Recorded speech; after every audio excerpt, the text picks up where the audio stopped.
Quel week-end pourrave je viens de passer. J'étais Qu'était-il chez un arrivé ami et sa femme, un couple qui pour son plus grand malheur a 2 enfants. Bon, tout se passait bien, les enfants dormaient, les schnapps coulaient à flots ininterrompus, et dès que mon ami avait tourné le dos, sa femme me caressait les fesses.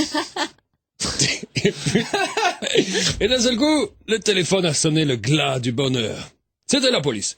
Les parents de la femme de mon pote venaient d'avoir un accident de voiture, ils étaient dans le coma. Bon alors bien sûr, vous me connaissez, j'essaye de détendre l'atmosphère avec une petite blague bien sentie. Ah c'est con tout de même, l'accident 15 jours plus tôt, vous économisiez le cadeau des beaux-parents. Bizarrement, ça les a pas fait rire. Ce qui, moi, m'a pas fait rire, c'est quand ils ont décidé d'aller voir les accidentés.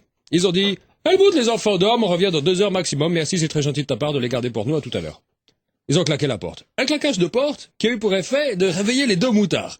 Je leur explique que leurs parents avaient dû partir précipitamment pour aller voir leurs grands-parents qui allaient mourir, ce qui a pour effet de faire pleurer les 2 mioches. Là aussi, j'ai essayé de les rassurer en leur rappelant ce vieux proverbe tyrolien qui dit « Un vieux qui meurt dans la maison, c'est moins d'odeur ». Ça les a pas convaincus. Et puis je me suis souvenu que pour faire dormir les marmots, il fallait leur raconter des histoires. Ni une ni deux, je les installe dans le canapé et je me lance.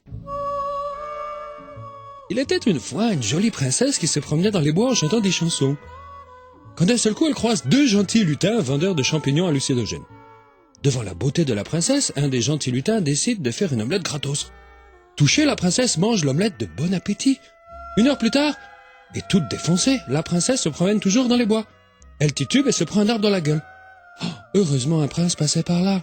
Il la ramasse, retire la boue qui cache son visage, et malgré l'énorme hématome qui la fait ressembler à un marcassin, le prince tombe amoureux d'elle. Il la prend dans ses bras, il la besogne copieusement à la manière des grands hiboux derrière un buisson. Malheureusement pour la princesse, si le prince ne vendait pas de champignons, il en avait quand même plein le slip.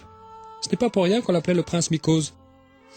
Toujours défoncée et titubante, la princesse avance maintenant en se grattant le pubis. Au bout de 100 mètres, elle tombe nez à nez avec un énorme paysan qui lui sourit. Après s'être rassurée qu'il ne travaillait ni de près ni de loin dans l'industrie du champignon, elle lui demande ce qu'il veut. Il la regarde et lui dit « Cogne-mi et cogne-moi sont dans un bateau, cogne-mi tombe à l'eau, qu'est-ce qui reste sur le bateau ?» Innocemment, la princesse répond « Cogne-moi » et se prend un pain dans la gueule à découiller un mouflon.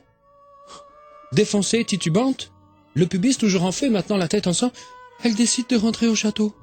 Elle arrive devant la forteresse et demande qu'on lui ouvre. Malheureusement, les gardes ne la reconnaissent pas. Ils lui coupent la tête et donnent les restes aux cochons du palais.